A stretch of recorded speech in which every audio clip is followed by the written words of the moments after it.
Live from New York. It's Benefits with Friends. I'm your host, Lou Bernardi. It is a beautiful Thursday afternoon, 3 p.m. here on the East Coast. Have a real exciting show for you today. I'm going to bring Pat Moore right in because can't keep. Oh, wait. Why am I bigger? Wait, we had to fix that. There. I like this one better. All right. Awesome. How are you? I dig it. Good stuff, man. Thanks for having me on. I'm excited to chat. Yeah, so everybody out there, sorry, I just stepped right on your talking there, but everyone, I want to introduce you to Pat Moore. Pat and I have known each other for a couple of years now. I think we met at a few different industry conferences. Always great to get together with him and a lot of other associates, competition, whatever, friendly competition to share thoughts and ideas. And when I spoke to Pat. Probably about a month ago-ish, and scheduled him and agreed on this date. We had no idea how perfect this date was because Pat is a US Marine and benefits consultant. And today, and I'll let you tell them, what is today? Today is the 247th birthday of our beloved Corps. That is amazing. Yeah, so November 10th, every single year, it's a birthday. It's a really important birthday. Yep. And it's the birth of the United States Marine Corps that happened to happen in Tun Tavern in Philadelphia in 1775. Wow. And so every Marine has two birthdays. One makes them super old and one makes them aging. Yeah. Well, you're definitely not super old, but yeah, no, I mean, what a brotherhood. I've seen on LinkedIn, you and, some of the pictures, some of your history. I was on there, peeking in there, and I know how passionate you are about that. We could probably spend the whole show talking about that, but it's a benefit show. Hopefully there's some benefit professionals out there joining, maybe some advisors, which this is a great topic for them as well, because I know you do work with benefit advisors in your capacity as like a consultant. So the topic of today's show is really related to health and welfare administration and compliance for government contractors, which is what you and your firm AXIM's specialty is. And I think it's really highly specialized. So if you want to, take a minute, kind of introduce yourself, the agency, and then we'll kind of get started. I'll have some questions for you. I have a lot of questions. There you go. Well, I appreciate that, man. So yeah, what I have done my whole career is, you nailed the first one, the Marine Corps. It's tends to be a lot more interesting than benefits, but I like the benefit part, quite frankly. So I think we're talking about the best part today. Okay. I started my career in benefits more in the individual space and quickly amped up after a deployment to Iraq and a MBA program and started working at Hewitt Associates in Lincolnshire, Illinois. Oh. So my first foray into employee benefits was the very, very large market, so to speak. So Fortune 500 employers, that is how Hewitt got its start. And they got its start in administration specifically, and added a consultancy and an actuarial services along the way. And that's how they grew their business for the Fortune 500. So the first groups I ever got to be attached to, and I didn't know a damn thing about a damn thing, was, 5,000 plus employer groups. Wow. Yeah. And they're certainly different than the mom and pops and the middle market accounts. And especially if you're working with them in the compliance and was it government contracting as well, right? So very, very highly specialized. I can imagine. Yeah, it's funny. And not even for, not at the time with Hewitt, I found out, over the past year or so, Aon has probably the largest swath of government contracting benefit business across the country. They have a huge swath of it. But at the time, no, that wasn't my focus at all. When I started the business, it was more commercial, very much the stuff that you've touched with, Lewis. Yeah. And that is where I started. But what, I left there and went more to the middle market because, quite frankly, corporate America doesn't work well for a United States Marine generally. Yeah, so I loved my time at Hewitt. I learned a ton. Like, it was a great experience, but I also learned, quite frankly, the big market's just as ugly as the small market as far as what's happening to employers across the country. Yeah. And I took that experience and went to the middle market, kind of put the Harvard on the chest, and started a really small firm in Chicago. And since then, I've been in that middle market space and kind of cut my teeth there, is what I would tell you. So I've worked individuals up to 30,000 life groups and everything in between. Oh, that's awesome. So, so since we spoke, I was looking into like government contracts, and, did a lot of searching on the internet, because I'm hoping that there's some, companies out there that are doing government contracting that are going to maybe listen to this and become familiar with you and your firm. But also there might be some HR leaders out there that are interested or want to explore government contracting. And I know it's highly regulated, right? You just can't wake up tomorrow and decide I'm going to be a government contractor. If you could, I don't know if you want to share a little bit of your thoughts about it. Like how does a company become a government contractor or work with government contractors, let's say? Got it. Yeah, no, it's very specific. And so when it comes to benefits, it's a very important part of the whole conversation, especially in the government contracting world, because there's multiple buckets that things fit in, but I'll take two buckets for the time being. Sure. And we can talk about SEA contracts or DBA contracts. And in those contracts, essentially what you're doing as an employer is managing a mini like union plan. Right, you have $1 per hour you're given for medical or for wages, and then you're also given $1 per hour for benefits. And that $1 per hour is, it is the Jim Campbell would like to call it the quant, but for non-math people, it is the floor and the ceiling. Right, it is right down the middle. You can't go higher, you can't go lower, and if you're lower or higher, it means something. So it's a very specified dollar amount you're managing, and you're affecting the entire business. So you're kind of automatically included in the C-suite when you're making these decisions, which is the whole point of Boo, right? We've always wanted to be inside the C-suite because we know how important benefits is to the overall SG&A of a company. Right. But in a government contracting world, it's there. Like it's definitely understood to be there. So it gives us a leg up in that competition. And what AXIM has done is built what I like to call a moat around that entire industry. And so we focus our core business is in the compliance space. We work with carriers, we work with consultants, we work directly with employees all across the country, all 50 states, international, represent about 80,000 lives on our platform. So core business is compliance. So what we have done is continue to expand the reach in what we do. And so when we're working with these employers, the first thing we do is let them sleep at night. In the government contracting place, compliance is a big deal. And, DOL audits happen a lot more frequently than they do in the commercial space. The government has increased the amount of DOL auditors that are going out and finding companies and trying to, quite frankly, make money, right? It's a money generating opportunity for them. And AXIM has had over 320 audits, and we have completely come out unscathed on every single audit. So we give our employers an audit guarantee. And if we ever did run into a problem, it's on us. We pay the penalties, we pay the fines. So if you are in the government, doing work with government contractors, right? If you're an employer that's in that space, right?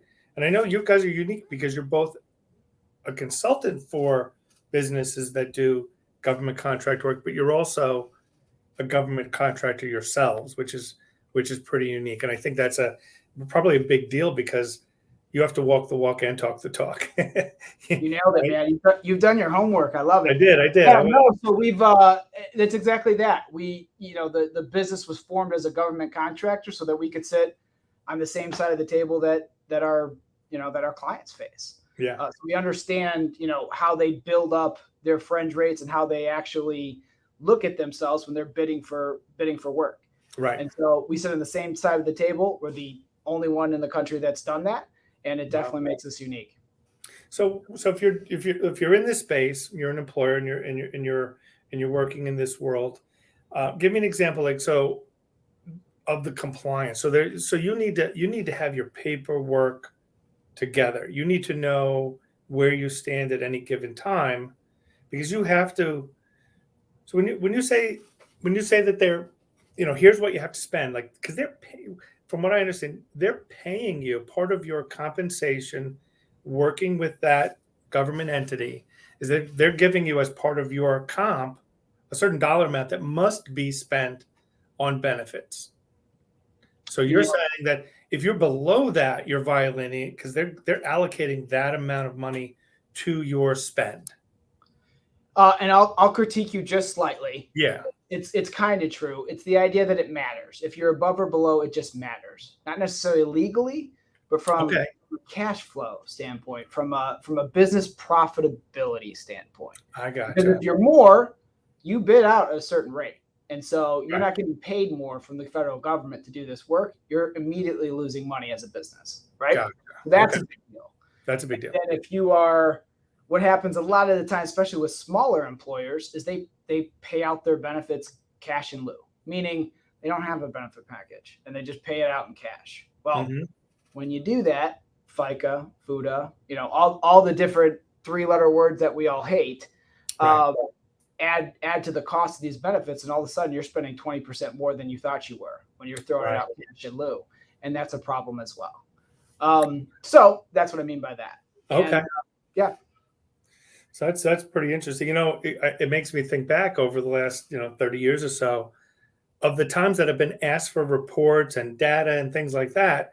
This is why I was probably being asked out of the blue by one of our clients. And when you're in this business, and you probably know, I'm sure you know this, people start asking you for reports and things. You think, oh no, there's competition. But I'm thinking in my head, I was like, especially some of the contractors that we work with, if they're working on federal buildings, they're a federal contractor, right? So they want to bid, and part of that bid is it's taking into account all of those things you just mentioned, and they're being asked to provide proof of, what did you spend on this? What benefits do you have? Sometimes we have clients that have come to us and said, we need to add a line of benefits. And is that also part of it sometimes, where is there also a certain types of benefits you must offer under this type of, contract? Yeah, Beyond medical, I mean. Yeah, I mean, all the above, man. And so a lot of times, just some of the ancillary stuff that's offered in the industry, your critical illnesses, your different life insurances, things like that get sold. Most of them are sold incorrectly. Okay. And so we have specific products and suites that we offer to those employers that meet the criteria, because most of these benefits need to be run through a trust system, also something that AXIM specializes in. Okay. And so running these benefits appropriately is something that gets missed a lot. Yeah. And we find so many advisors that have self-funded their employers because they don't speak GovCon, right? They don't speak this language, and a lot of people thinking they're doing the right things, doing a lot of the innovative stuff that you talk about every single day, right? Right. The problem is that you can't offer those benefits if you don't have the trust set up. It has to be a third-party disinterested trust set up, Mm-hmm. and they haven't done it. And so going back and doing that is a problem, but it's what we specialize. We help know and find all these quirks of doing business in this space, Right. and set up advisors for success is what I would tell you. Oh, And I yeah. have, like, if you're an employer listening to this, what I would tell you, if you've ever heard of Health Rosetta and you've been following Lewis and what he's talking about, we are basically the Health Rosetta of this compliance industry. We are the transparent auditing firm. The rest of the industry is very opaque. They hide their fees. They charge exorbitant amounts of money, but no one really ever knows it because they can't see it. They pool risk inside of a big VIBA trust. We're the exact opposite of that. We set up individual trusts for our clients. We run everything through our proprietary software, and we are transparent as can be. And at the push of a button, you can audit down to an employee level exactly what you have been paying in benefits on a weekly basis going back multiple years. And we built it that way to certify the compliance standards that the DOL has, so that when they go in for an audit, they try to give us a week to respond. We're ready within the hour. But you can at a click of a button. Click of a button. Right. Absolutely. And so this is what's actually completely throwing off the industry, because the rest of the industry hasn't invested in technology the way that we have. Right. And they're getting out of the business. They can't compete because they're trying to do it with Excel spreadsheets and, manual processes in the background. It's a problem. And when that letter goes out to that entity, that CEO, COO, CFO, whoever it is, they want it now. Absolutely. The DOL wants it now. That's the most important. The DOL, right. And the quicker you can respond to it, I would imagine, is an indication that you're doing things right. Yep. Right. Yep. Like they're probably used to waiting a week, 2 weeks, 3 weeks, a month. I couldn't even imagine, especially someone who's going through it for the first time and is not aligned with the right, company that can help them with that compliance and reporting. That there must be a lot of sleepless nights, because these are big. I would imagine, like, is there an average size contract? Like, give me an example of like a contract that this might. I mean, there isn't what I'll tell you is there's not an average size contract. I mean, these contracts are all over the place, tens of thousands of lives down to, 20-man group contracts, right? They're all over the board. But what also happens is once you win a contract as a government contractor, mm-hmm. and so this is important for individual brokers and consultants to think about, like that 20-man group that, you got, and it's a ton of work for you and probably not very profitable. If they're in the government contracting space and they know what they're doing, they can gain a contract overnight and jump from 20 to 400. Sure. The other direction's true as well. They can lose that many that quickly. And so understanding that side of the business also is what we excel in, because we own the data and the entire system. So major insurance carriers, consulting houses, most of the bigs work with us so that they have access to that type of data so they can analyze that type of risk. Right. And since I have been at AXIM, I've begged the company to start getting into the smaller and independent brokers, because quite frankly, those are the folks that I love, and those are the folks I want to work with. Yeah. And so part of being on here today, I want everyone in the world to know that this is a huge opportunity for the independent broker as well. Yeah. The good guys is what I would say. The guys that are trying to do the right thing, trying to, speak from on high about the problems in American healthcare, because this is something that they'll listen to. Compliance, they actually need it, and then you can just do the right thing on the back end, because they care more about the house is on fire than they do about how we can put in brand new shutters, and it's a huge opportunity for the independent folks. So let's switch gears for a second, because I'm really this is something, ever since you agreed to come on the show, I thought about this. Being a US Marine, right? All of the training, all of the discipline, all of the regiment that you're used to in your life, right? Maybe not in every aspect of your life, right? And then you get into the healthcare world, the benefits space, and it's so dysfunctional, right? I don't know how far back it goes, when you entered this, right? What was do you remember what your first thought is was it good? This is great. It's so complex. I can make a lot of money doing it. Or this is so messed up, I don't want to be part of this. Do you recall what your thoughts were initially? Fascinating question. Probably both. So I started, like, my beginnings are weird, right? Starting in a very large market consulting house like Hewitt Associates, that eventually it's the Aon large market. Aon bought them shortly after I started there, and I went through that merger, which was an education in of itself. But when I started, I saw the advisors that I worked with as, what they said was God's truth. Like, I thought that they knew everything, because this was such a complicated space, especially when you're dealing with, it wasn't just an account manager. The account manager had an actuary assigned, a senior actuary. Like, most of these people are Northwestern math grads, right? Yeah. Brains on top of brains. And so when they said stuff, I just assumed that's the way it was. And as a guy looking at this stuff, like I had access to the discount databases that they have and they preach about with, the best discounts out there. Let's do an analysis. Which one's the best? This is the one. And Right. these guys have 55% discounts and these people have 52. We're going to go with the 52. And I'm like, man, it's that laser specific. Like, this is incredible. Yeah. But then, like, as a United States Marine that tinkers a little bit, right? Like, you start looking into the individual lines of data and you see just like the prices don't make any damn sense. Right. And so you get to a point where you hear the same record being played over and over, knowing that you're not making any difference in what you're telling people. You may sound smart, but you're not actually getting anything done. Sure.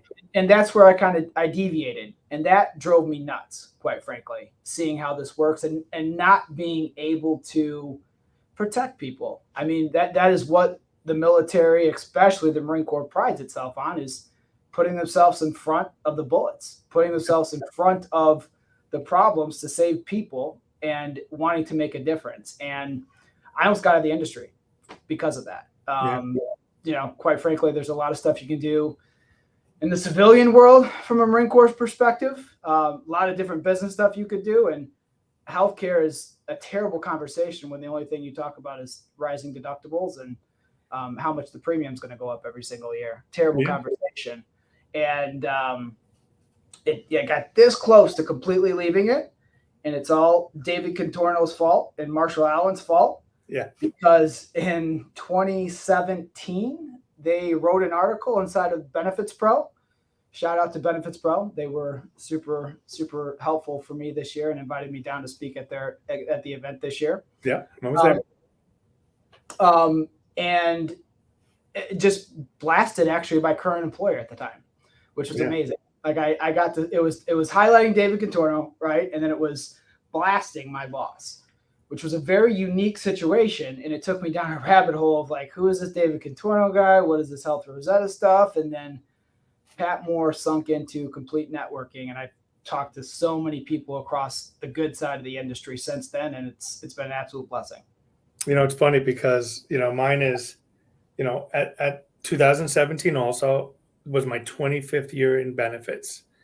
Since I got into the industry in 92, it's been exclusively employee benefits. I was a general agent, so I was the broker's broker, helping thousands of other brokers. I was the expert that everybody came to, and I made the same assumptions that you did, that, the insurance carriers, they're getting the best prices, those discounts. Who could blame me for thinking that these massive organizations with so much leverage on behalf of their members, all of the individuals and the businesses that they represented, who could argue that they would get the biggest discounts, right? It was just incredible. And then I saw the numbers by accident. And it's so funny because it wasn't really long before that the Health Rosetta got started. It was right around the same time that a lot of people, for whatever the reason was, were starting to see things for the first time. It was probably because of the Affordable Care Act, because of the mandate of the release of data, claims data, charges, discounts, all of that stuff. It started to sprinkle its way into, the benefits industry through different organizations. And when I saw it, my first reaction was I got pissed that I was a pawn in a game, in the wrong game. I was playing chess and the game was actually checkers that we were on. The rules just get changed, right? And employers really are at the mercy of a system that is so completely misaligned. And in that moment, I had to decide, was I going to go back to doing what I had been doing and making the money that I was making at the time, which was really good, or was I going to have to take a different path because I really couldn't sleep at night? I mean, I had been through thousands of open enrollment meetings, and I always talk about this because the open enrollment meetings are my favorite time of the year. I get to meet the members that I perceive that I help all year round. I really work tirelessly I work for money, obviously, but what really motivates me is helping these employers and their members and taking pride in really helping them control costs. And I realized that it was just completely a game. But at the end of all of those open enrollment meetings, I always, every single time, offer to stay behind to talk to people if they have anything personal that they don't feel comfortable discussing in front of their coworkers. And I remembered in that moment where I saw the data for the first time, all of the times that people had literally cried to me because we had increased a deductible, not by a lot, or a prescription copay by $10, not perceived to be a lot of money. But when you're on a fixed budget and you have 10 prescriptions or 5 or whatever it is, and you're already only taking half of them, and now someone comes in and says, well, that's going to be another $20 a month. And they're saying, I'm going to have to give up another medication for that.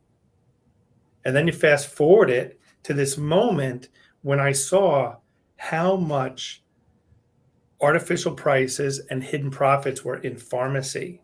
That's what I first saw, was on the pharmacy side, where I saw $2 medications that were on reports for $90.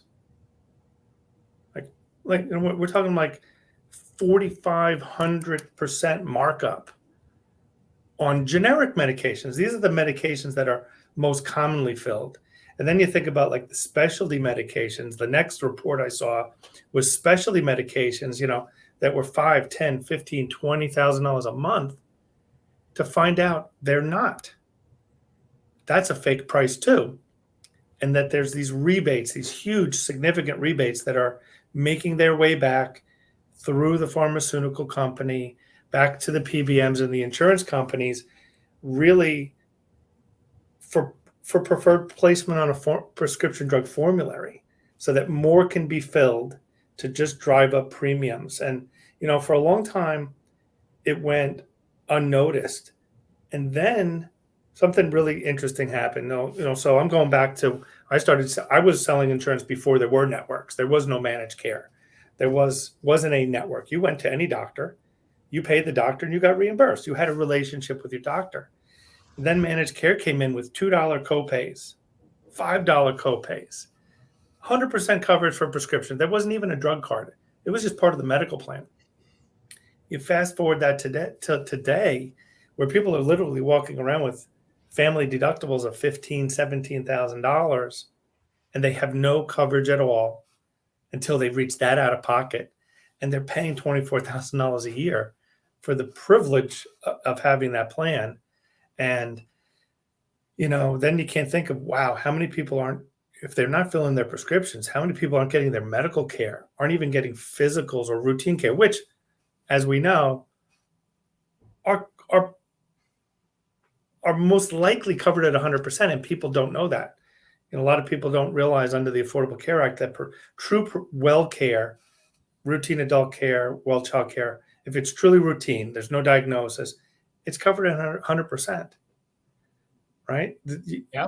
Regardless of your out-of-pocket cost, on your plan. But people don't know that. Half the people out there wouldn't even know that. So they avoid care completely and they become sicker. So, Health Rosetta for me and for you, even someone who had a lot of years in, has been just an incredible source of shared information, and allowed me to partner with vendors that I would have never found, and that would have never found me, someone who was really looking to try to do it a different way. So and Benefits Pro, you're up for a award, I understand, for at UPowered, the UPowered Symposium. I am. David and Emma are being way too nice to me. I don't know why they're awarding me with stuff, but it's very humbling. Yeah, I am too. Look at you, kind of emerging leader. Kind of a big deal. I love it. Oh, you are, man. This is awesome that you put this together. It's a lot of work, and I respect it. Quite frankly, all the things you said, like, completely with you. Like, the heart has to be there to want to be in this business the right way. Yeah. But the other side of the coin is people do this business to make money. And sure. I think the opportunity for folks to grow their businesses while doing the right thing has just never been bigger. With what's happened with the Consolidated Appropriations Act over the past couple years and how that's come into play. Yeah. Half the reason the AXIM conversion happened to me because AXIM has been acting as a fiduciary for 10 years already. Right. This word fiduciary is a brand new word in the healthcare space. Yeah. And when I realized what this necessarily meant, because what you're talking about with drugs, it's happening on medical claims too. Oh, sure.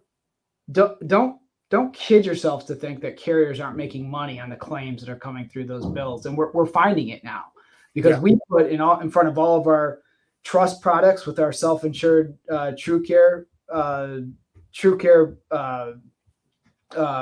product line. Yeah. We have AI auditing that is looking at all these claims coming through, and we are catching the most massive frauds that you could ever think of. Like you're looking at hospitals billing $22,000 for a surgery, but the insurance company is raking in hundreds of thousands and stop loss paying it. It is wild. The numbers will blow your mind. And so to get into this world and do the right thing, there's just never been more of an opportunity because all of the folks that are in the traditional industry, most of them have been bought up by private equity over the past 5 to 6 years. Right. And those folks paid large multiples to purchase them. And all of those folks are making prime money right now. They're not going to start making more money going forward with all the compensation disclosures that's required inside of CAA. Mm-hmm. It's going to be shown just how much money people are making in indirect and direct compensation. Yeah. And it's going to be a huge opportunity for the folks that want to do business the right way and be transparent. And I think it's just a fantastic time to be in this business. No, it's a great time. And I talk to young advisors all the time. And it's like, you're real fortunate. In a lot of ways, it's similar to what happened with me, because when I did enter the industry back in 92, actually late 91, not only did managed care enter the market, in New York, where I am, community rating entered the market, which meant that there was no more medical underwriting. We used to be able to ask individual health questions on the applications, and we could deny a group. Everybody got a different rate based on their age, their sex, their family size, their zip codes, all of those things, health history. But community rating, you guys can't even self-insure under 100, right? Isn't that the New York? 100 full-time equivalents or fewer, you're in the small group market. It's community rated. The only way to circumvent that is to go into a PEO essentially. But 100 plus, you can self-insure, you can get stop loss, you can do all that. It's a great business. But it's funny, along the way, since 2017, our purposeful prospecting is, and all the conversation we're having is with trying to get companies to understand the real significant impact of working with independent third-party administrators, independent PBMs, direct contracting, working with specialty pharmacy and infusion companies on a direct basis. But along the way, I always, because we still have a pretty big book of small employers. And that's not a small employer could be 80 people. That's not that small of an employer. They're spending a lot of money on benefits. And we found, I would say, plan add-ons or supplemental programs that can help them still circumvent a lot of the unnecessary out-of-pocket costs and premiums by providing navigation to, at the core of it, what we're trying to do is help people get to the best provider. My passion is to make sure that people get the best care. I don't focus on saving money. It just so happens that when you take that approach, the best care costs less. Best care means getting people to the best primary care doctors, the best facilities. Those are the doctors that don't over treat. They don't overperform. They're not prescribing opioids at like this offensive level that a lot of doctors do. Most of the best doctors, let's say the best quality doctors is one thing. It's real important. But independent doctors also have an advantage in a quality sense because they're not handcuffed by the large health systems to steer people towards the highest price. So, it's there's a lot of things that can be done, and you know we rebranded our agency Bright Path because it's not a one-stop shop. It's not a one plan fix all out there. Every one of our clients is very different. They're very unique, and we're trying to find solutions for them based on their budget, their needs, and their people's needs, most importantly. And that's been really rewarding the last couple of years, especially in this fight for talent market. More people, more businesses are looking. We get calls all the time from people saying, we need to enhance our benefits. We interviewed 20 people and everyone turned us down. And those few people that did agree to kind of let us know why during the exit, not really an exit interview, but really hey, we're offering you this position and someone declines it. Why? Your benefits aren't rich enough. The cost is too high, or the out-of-pocket cost is too high. There's not enough choice. Your network's too skinny. So we help clients, and I'm sure you do too, kind of solve for those problems.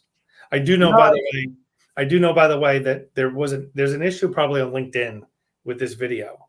So the live broadcast may have stopped, but this is being taped in StreamYard, and we're going to share this in case that's the case. Someone let me know on my phone that LinkedIn had a little glitch. So we're still live in StreamYard. I'm hoping that the LinkedIn thing gets fixed, but we'll see. If it doesn't, we'll do it again. Very well. Very well. I love it. Good stuff. Yeah. And like the stuff you're doing is it's so important, but as a guy that started in a big agency, ran through the independent world, it is so hard to talk about the thing that we're most passionate about it, because just most people don't care. Yeah. Right? Most people at the end of the day, unless they are sick, unless they have huge hospital bills, until it really matters to them, it's just a job that they're fulfilling. Yeah. And so the thing about what we're doing with AXIM and, the niche that we are in, we matter, and we automatically do the right thing on the back end, which is the huge component. And so it's like you do the thing they care about, and then on the back end, you exceed their expectations from a benefits perspective. Yeah. And it's a complete win-win. So I saw the testimonials on your website. I was reading them. I was like, this is a really interesting space. And when we talked earlier, I kind of compared it with my limited knowledge of government contracting with the property casualty business, because years ago I ran the benefits department for a large independently owned P&C agency that was the largest in the country dealing with contractors. And I didn't really talk to the clients. I worked with the producers and helped them put the benefits package together. But I would sit through the renewal meetings and the break rooms where all of the producers were getting together, try to help solve each other's problems. And I could not believe how complex liability insurance could be, depending upon, and I'm sure if you're a government contractor, there's different lines of coverage that you must make sure you have, right? All of these different things. If you're doing work near the ocean, if you're doing this, all of these different coverages. And when you look through those contracts, half the time they would win business because they were identifying gaps in coverage that put an employer in a really significant exposure.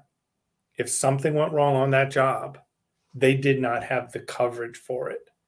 And that is worth its weight in gold. People will pay more if they have to, knowing that they're dealing with professionals that know that arena inside and out. And that's why, we definitely have to talk about government contracting. Here in New York, I'm sure that there's hundreds, if not thousands of businesses. They might not know how important it is. They might be working with some, large company potentially that's not doing the right thing, don't know where to look, and they just trust that, like everybody does with healthcare and insurance.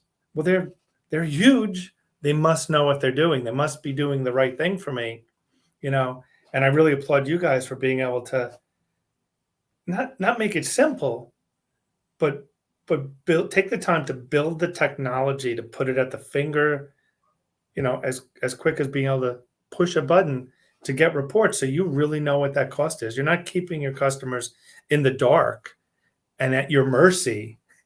Really, I mean, and that's great, and that's probably a testament of why you guys are growing at the rate that you are. It's highly specialized. I'm sure that these are big projects.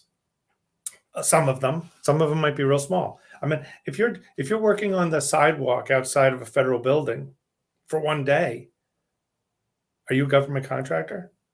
You could be. You could be, right? You Definitely could be. Yeah. No, what I think I'm going to do though after this call is I'm going to connect you with our marketing manager, because Lou, you've got the pitch better than I've got the pitch. We need to hire you for some consultative marketing. That's what I've decided. 100%. Yeah, man. I mean, I like being in this space. Obviously, it's super selfish to say this, but if I'm an independent guy, I am 100% pivoting and focusing in this niche completely, because it's a niche, but it's an $80 billion niche. Yeah, it's ginormous, and the players that are dominating it currently not only are legacy from a benefit perspective, they are legacy from a compliance and technology perspective. Yeah. To give you an example, our competitors, like when they offer a health insurance premium for an SCA worker, they don't even give you a price. They just say, for your fringe rate at a full-time workforce, you have access to this medical plan. They don't even give you a price. They just take all of their fringe dollars, and that's their health insurance coverage. And what is a huge deal for us is part of a subset of this group. It's something that we've been exploding in, quite frankly, is in the Ability One workforce in government contracting. And what that is different contracts that fulfill their workforce with physical or mentally handicapped folks. Yeah. And they get a fringe rate as well, right? They are getting compensated the same way. And what they're doing is, putting these mentally handicapped people in a bucket, and those folks, they steal all of their fringe money, put it in a health insurance policy they can never use. The commissions get collected, the advisors gets paid, the organizations gets paid. These policies are way underutilized because they can't afford to use them. The deductibles are too high. Right. And you're essentially just stealing fringe and commission. It's a disgusting, disgusting way to do business. No, that's terrible. That's terrible. We're definitely going to get in touch offline and have a deeper conversation about this. It's something I as soon as we started talking about it, I was like, wait a second. My brain started clicking. I was like, obviously it's a niche, but it's such a necessary function that you're providing. And, I know that Jim is an ex-Marine as well. So the values of the Marine Corps, being behind your organization, to me, and you see, I'm wearing I love it. A flag in the background tomorrow. Huge day. It. Our office is closed. To me, it's the most important federal holiday of the year. No question. And the people here, feel the same way. But this is terrific. It's a great opportunity. So I know that there are some advisors that watch the show routinely. I don't know if they're still out there, because if there was this glitch, but we're going to share this on Spotify. We're going to share this on Anchor. We're going to share this on our showcase page, the actual video. So if the video was disrupted on LinkedIn, there'll be an opportunity for everyone to do that. So your website is AXIM FSG.com. Yes, sir. If there's anybody out there that wants to get in touch, I'll give the toll-free number that's on your website out now in case anybody asks for Pat Moore. 855-808-4474. You'll be really happy that you contact these guys. Contact me if you're in New York and you're interested in learning more about this. I couldn't be happier to know that we know each other. I'll definitely see you in Miami in February. If you're going, I'm going. Yep. To the event, and maybe before that as well. So anything else you wanted to share, before we Hey, this was great, man. I really appreciate it. Thanks for putting it on. I'm a LinkedIn guy, so if people are listening to this and want to hit me, that's probably the absolute easiest way of Yes, doing it. absolutely. But yeah, no, fantastic Marine Corps birthday, healthcare, and the Yep. Marine Corps all in one day. Can't beat it, man. I appreciate Awesome, it. man. Thank you so much. I appreciate it. Have a great weekend. Happy birthday to your Marine Corps. Have a great time tonight. Hopefully, you're seeing some of your buddies or family or Absolutely. absolutely. Absolutely. We're going to the Chicago Marines Foundation event in Chicago tonight. It's gonna be Oh, fantastic. beautiful. Beautiful. Awesome. Thank you so much, man. All right, brother. Talk to Talk you. to you soon. Thanks.